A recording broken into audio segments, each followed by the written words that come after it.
Skiza flow na conversation, essentially speaking. What's good, everybody? Noel and Nderitu back here. Another episode of Essentially Speaking. This is season 2. If you haven't checked out season 1, please do so. It's on all podcast platforms. And right here, if you're watching the visual version on YouTube. And I had to bring back the boy, the man, TC. Ladies and gentlemen. Thank you. Yeah, bro. Thanks for coming. We had an insightful conversation when he was here for marriage. And listen, I specifically called you for this topic because I think you wear many hats. Today we're talking about whether business and ministry can coexist. And a lot of you guys know him as maybe an orator, public speaker. But my interaction with TC was from the events world. Like he was like the promoter of promoters. He just be dreaming. He thinks, hey, who should we bring to Nairobi this time? Let's bring Mali music. Yeah, done. That's him. Not many people know that. Not many people know. Yeah, but it's a space I'm in. Some of those international acts he's brought, it's just that he doesn't say. But yeah, I think you strike me that you have a sense where you understand business practices, but you also understand what it is to be ministry oriented. And I don't know why there's a hierarchy. It seems to me that there's a hierarchy. Like we feel like business guys are guys who you're just here to make money. You guys are self-centered and you have no regard for the Lord in your life. And then there's ministry where, man, all we do is just, everything we do. Colossians 3:23, man, everything, bro, is, it's just I don't know. Have you seen that hierarchy? It's there. I mean, it's a big conversation. I remember there was a Pay the Creators. I think it was like an offshoot. I remember. Twitter, it's like a cousin of this conversation as well. On, how do we navigate this space for people in ministry? I mean, it's I totally agree. Something that we need to think about and reflect on. Yeah. Definitely. I think for me, primarily, I think I've had to work on a few things. One, just appreciating that everything that I do is for the glory of God. Yeah. Whether I'm paid for it or not. Right. I think it's money is not the motivation, but it's important to make sure that work still gets on. So primarily, I'm like, all right, everything I do is for the glory of God. But the other thing is having to separate for myself the difference between having clarity and the right definitions and differences between income, employment, work, and purpose. Income, employment, work, purpose. Yeah, we usually want an education. Yeah. So we lump them into one. We collapse them into one thing. So I think that all of those things are important. Yeah. Right? And I think what happens is, I don't know where that came from. I've tried to trace it to, is this when the missionaries were raising locals and how they structured that interworking between people who are in church? Because obviously the Bible, number one, is clear. You shall not muzzle the ox while it threshes. Right. You've got to find ways to support so that the people who are serving have some level of sustenance. I think for me, that's important. I find nothing wrong with your ministry giftings that you have being utilized in a way that okay, outrightly this is advancing God's kingdom.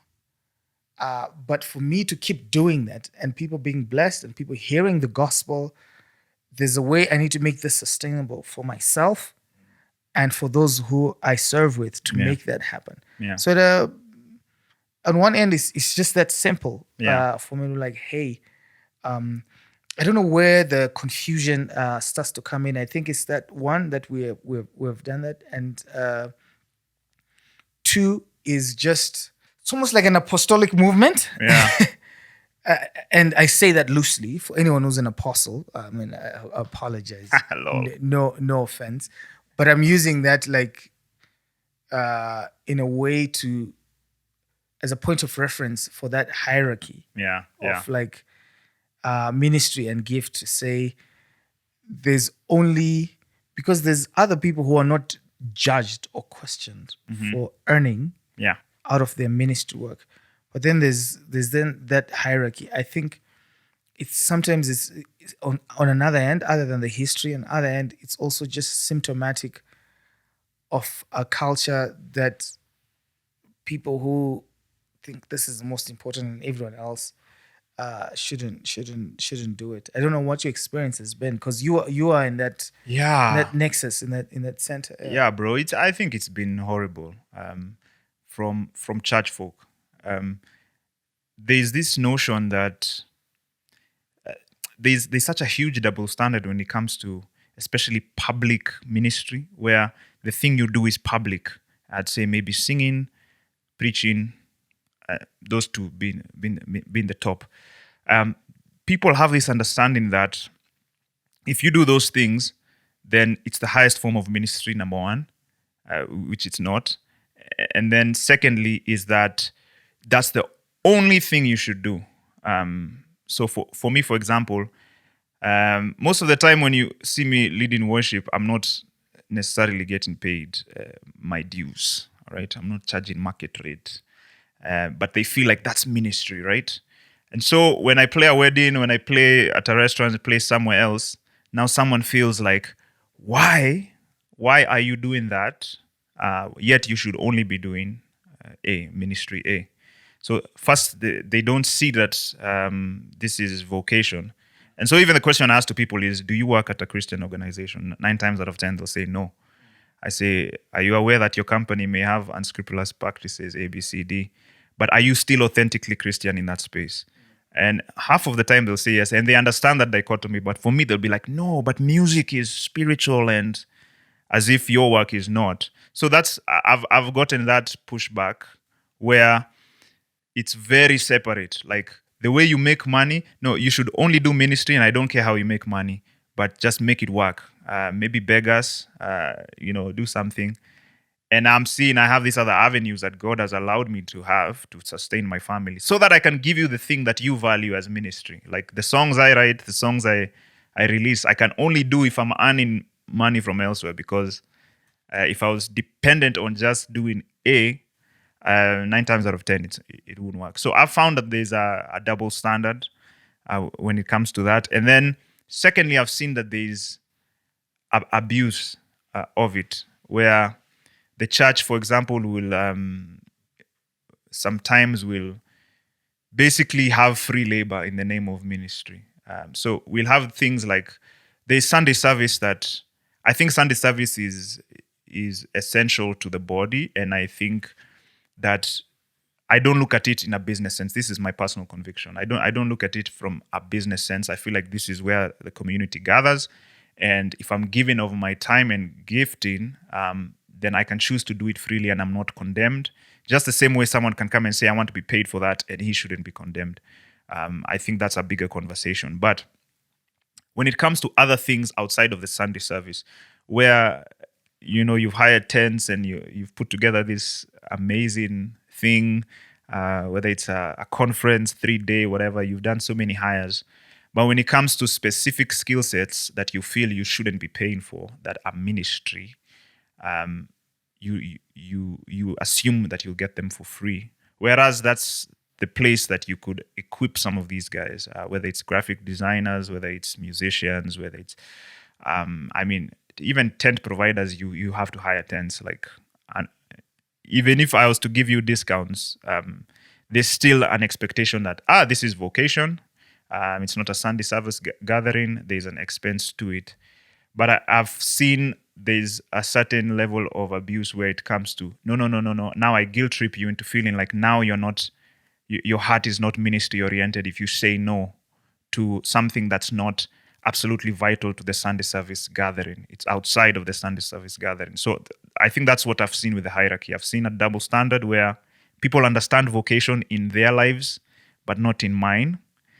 And then on the other side, there's abuse where people take advantage by manipulating you with the ministry orientation angle to make you feel like you should always offer your giftings without any form of pay. Yeah, so that's been my experience. I don't know.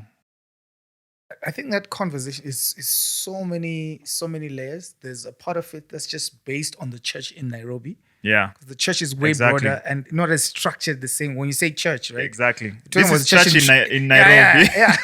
You say church in Turkana and church and everywhere, so that we don't have like a wholesale like Yeah, discounting. it's not a of church. discounting of all So, churches. so I think yeah. it's very specific. It's very urban, Urban Nairobi. Yeah, urban, middle class type of church. mega churchy. Yeah, like type of church. I'm not gonna profile anyone, but I think if we are No, don't worry. I'll take the hit. Yeah. It's my yeah, podcast. I'll take because the hit.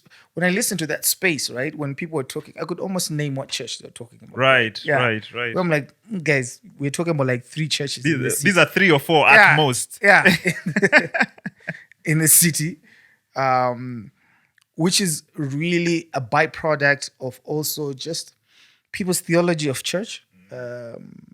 It's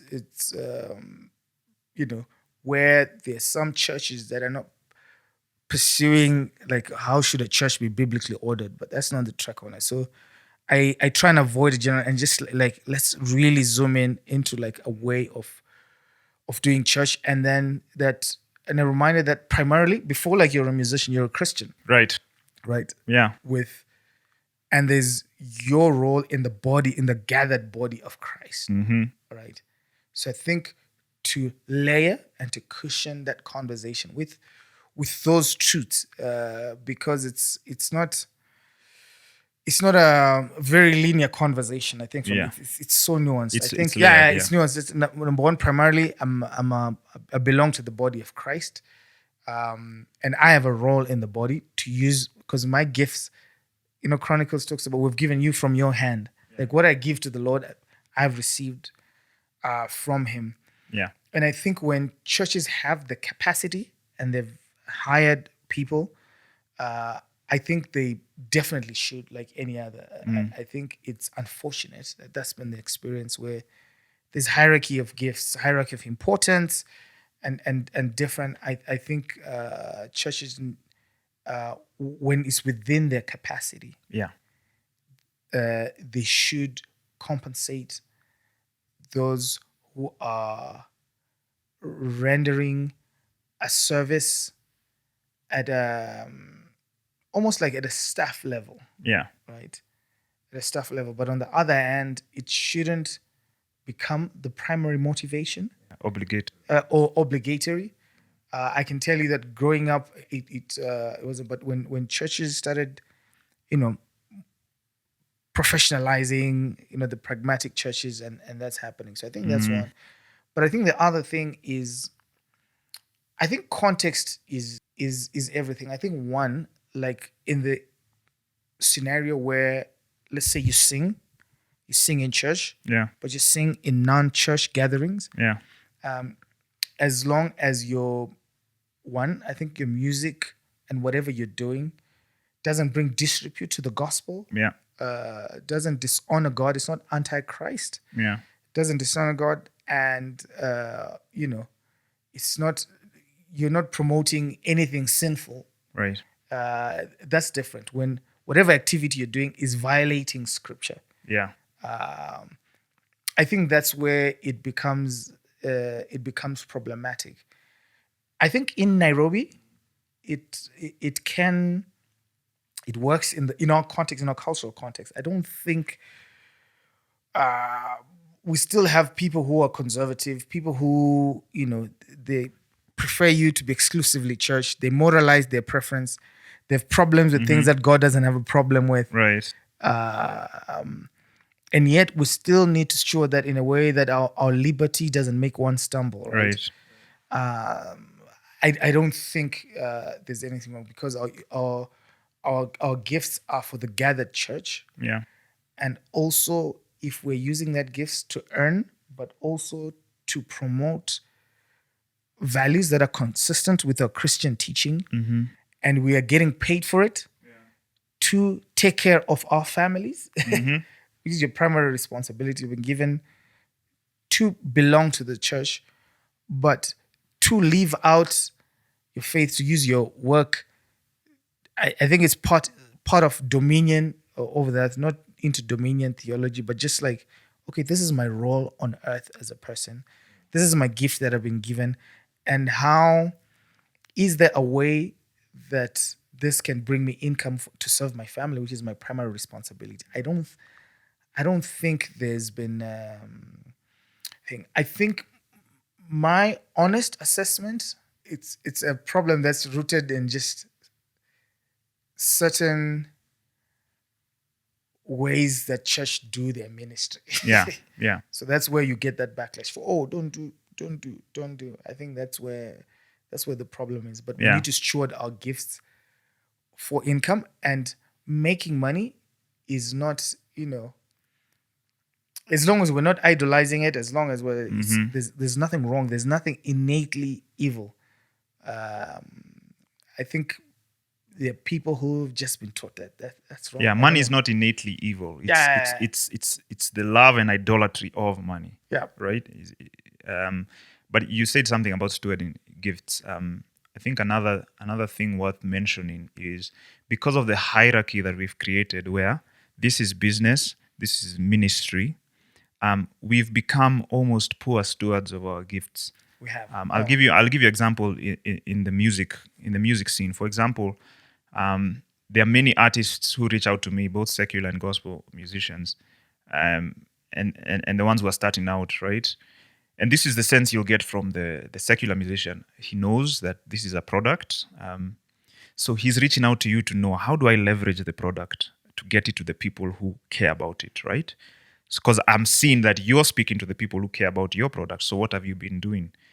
Then the upcoming gospel musician, you tell him, okay, you have a song. Do you have a video?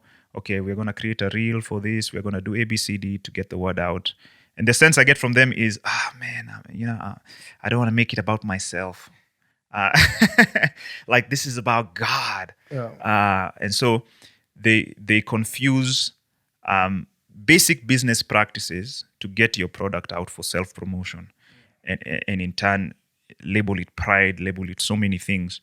And I think that's sad to say that someone who's super gifted now becomes essentially a poor steward of it, because they don't understand even your favorite.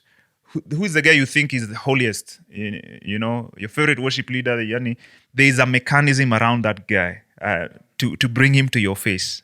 Same with Drake, same with any big artist that you like. There's a mechanism around them that markets and distributes their music to the point where if he drops something, and I don't know why we think that Christians don't use these same things. I mean, there are examples where it's an absolute God thing. I think a huge example is like Rebecca Dawn's Kutembea Nawe. Yep. If you speak to Rebecca Dawn, I don't even think she submitted it anywhere. Shout out Bishop Rebecca. Shout out to the Bishop. But Becca. fam, I think she put it on her SoundCloud or something. Like, people, but the song just got legs and it was unexplainable. But for the most part, a lot of people have to have certain structures, even if it's very basic, to say this is what I'm doing to push the song. And so I've kind of seen that our reluctance to see how the two can coexist, business practices and ministry, has led us to just do a bad job. And this is especially true for creatives. I don't know if you've seen it in the spaces you're in. I don't know if people who teach on Sunday mornings, I don't know if they think about things like stage presence, projecting their voice, or do they view that as As worldly, this ungodly. is worldly, bro.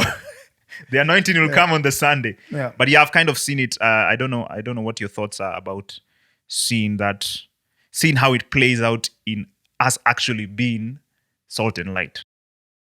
I think people are trying to avoid the excesses, right? People are always trying to avoid because on the one end, they're actually Christians and artists who have actually moved that needle, Yeah. right? But they've moved it. We're in the moment. We're in a cultural moment of like self promotion. You know, how many artists that you know them online, but you don't even know their song? You're like, that guy is a gospel artist, but if I ask you what song that guy sang, You can't. you have no idea. Yeah. Right. I mean, the people who've pushed that needle, I don't think there's anything wrong with that business infrastructure Yeah. in itself. Like putting us on all the platform, if you're promoting it on social media, Yeah. I don't think there's anything wrong.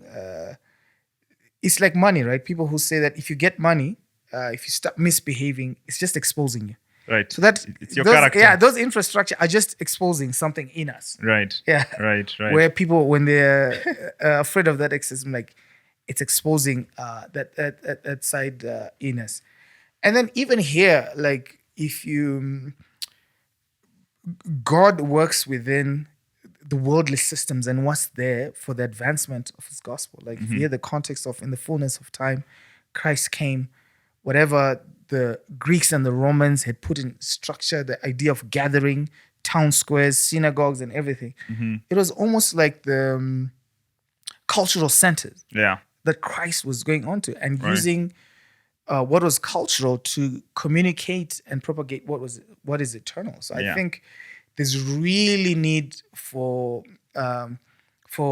Christians who are artists who are gifted to be wiser and to be exploiting the worldly means and putting every effort with the right motive to make sure that God is glorified. Yeah. You are fruitful and you are productive. Yeah. I think there's a definite need. I think there's avoidance of excesses here. Like and two, there's genuinely a generation that caricatured what a gospel person needs to look like. Right? They need to look this. So people are afraid of losing an audience and credibility here on this end. And yet we have a whole generation that's coming that appreciates that and that needs you to be cued in on like, okay, how do I promote my stuff? How do I put my stuff here? Yeah. How do I communicate? How do I amplify? How do I diversify? How do I become creative? How do I do this? As long as your goals still remain at the center, I think. Yeah. I'd say this maybe for anyone who's a creative. When I'm making the art, I make it as this is the worship, right? And so it's unadulterated. Like I don't have the influence of, man, I'm trying to make this for radio. At least for me, like I've always been the niche artist. I'm not trying to be mainstream, but I make it like this is what I want to say, right? And then once I have the product is when I say, how do we get it to the people? And maybe that's when the business now would come in. I think the fear that people have is, am I now crafting a product that I think people want to hear? And so to that, I'd say, whatever you're doing, whatever product you're creating, it should come from that heart of worship where it's ministry. And then now when we are getting it to people, there has to be a balance where we also don't expect, okay, God, here it is. Now you take this to as many people. I think think about this, bro. Like technology and all these things were in God's mind in Genesis. The very command that he gave to Adam and Eve is impossible to fulfill without technology. Yeah. Right? Yeah. Everything that they were told by God to do on the earth, like be fruitful, take care of the plants, it necessitates technology and other innovation. And innovation. Yeah. And I'm like, hey, I think if you place it here in that grand scheme of man, this is all things were made by him, through him, and for him, right? And these are tools that that we have. I think I don't know where this divide of these are tools of the enemy. This is worldly. This is like God is not sovereign over innovation. Yeah. and And culture yeah, and all this thing. I think the pandemonium showed us a very good picture of it, Yeah. where we all used live streams, whether you're an artist, a DJ showcasing your art, whether it was a church live streaming a service. Basically, the service was structured for your congregants. There was nothing that was anti-scripture, Yep. but you used a technological thing, a business thing, to amplify the message and to get it to people who couldn't come to you physically. Yep. We understood that fully. It took a whole pandemonium for us to That's- understand it fully. That's yeah. But hopefully, it starts eradicating that hierarchy that we've seen, so that those who have been empowered to do things, you're able to do it, and not just the public things of singing. Whether you're in business, and that guy comes to give you that nice little bribe, so he can get his way. Are you gonna do what it is you feel is integral, or are you going to be like, no one's watching me? I think we all have that responsibility. I think it's just harder for us who do public things because Yeah. the light is always on us, and people see your missteps. People see you processing life in real time. Yeah, I mean, that's part of I think I had to navigate that for myself. Yeah, I think it's few people like you actually, like on the back end, I'm doing events, I'm doing Christian events. Right. And then I'm a pastor. Guys are like, hey, on one right. on one end, you're standing up, and one end you are doing events and you're getting paid for it. I think having to say like, all right, we as Christians, we don't drift into like now the business, the tools are now the thing, because the people who have drifted into that, where now they have a distracting excellence. Like it's so excellent that it's distracting people from Jesus. It's now in the way of Jesus. But we have to be at the forefront of leveraging all this to advance the gospel and to make sure that Yeah. And to be I guess in parting, it's important also to say, I think some people aren't built for it. No. Some people are just fully creative, and some people are fully business, no creativity in their body. I think it's okay if you're trying to merge, to find someone who can come alongside you. For me, I've had to learn some of the business things. I'm not a big business person, but I've had to kind of learn. But lean into people so that I can just focus on creativity has been helpful. And it's also kind of kept my mind in that this is why I'm doing it. Because sometimes I think another fear is the business practices make it feel like, oh man, I'm just trying to conjure up this structure that will give me quote unquote success. But if there's someone else thinking of all that nonsense and I'm just thinking of writing a song, then I'm more in tune with the why of why I'm doing it. And I think it's the same for your... Bro, if people who brought the gospel to us thought like that, that gospel would not have reached. If it started here, it would not have reached Thika Road or Machakos. Yeah. Up to now, the world would not have heard Right. this gospel on one end. I mean, I was talking to one of my boys last week. He's written a book. It's brilliant. Yeah. It's like, no, I'm not launching it. It's just written. I was like, bro, what are you doing? Do you have a launch plan? Do you have like a marketing campaign plan? None. Yeah. But this guy has probably written one of the best like premarital counseling manual by an African for Africans. That's within context, right? Yeah. I was just like, bro, This is dope. yeah, this is dope. I'm like, so What's the plan? yeah, so what's the plan? I'm like, man, you've got to exploit the worldly systems because we understand, right, that the devil corrupts, but it doesn't quite create. Yeah. All human intelligence and innovations and systems are from God. Yeah. But the people who corrupt, or it can expose parts about ourselves. But I think Christians, we actually need to be at the forefront in advancing the gospel.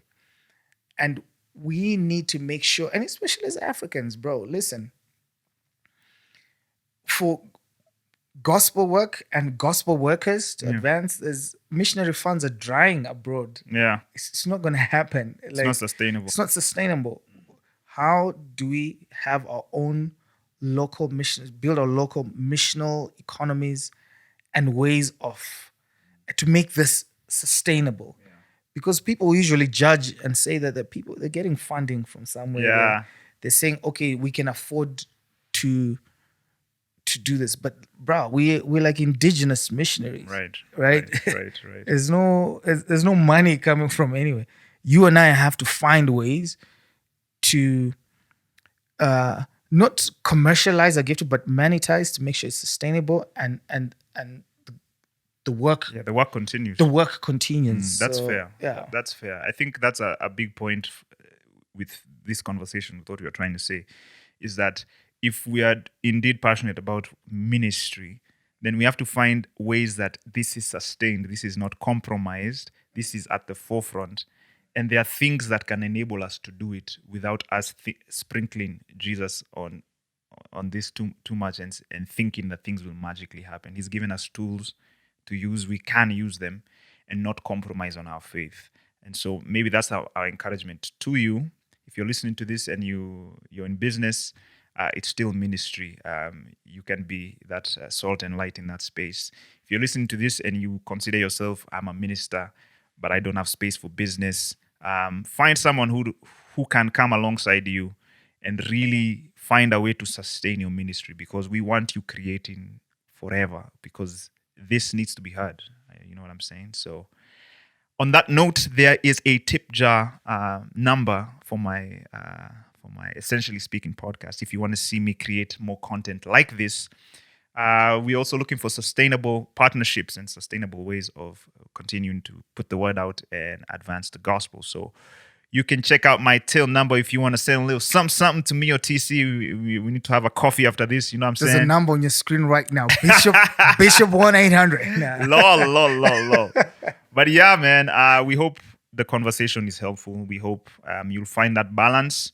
If not, you can find people that come alongside your vision and get you that balance. But it's an encouragement to me as well, and to you. Let's do it a little bit better than we have been doing historically when it comes to creating content and putting it in front of the people that we know and have prayed about, that we hope that they see it. So that's our heart behind this conversation. So they can coexist. Just do it in a wise way. All right? Till the next one. Peace. Skis are flown, our conversation, essentially speaking.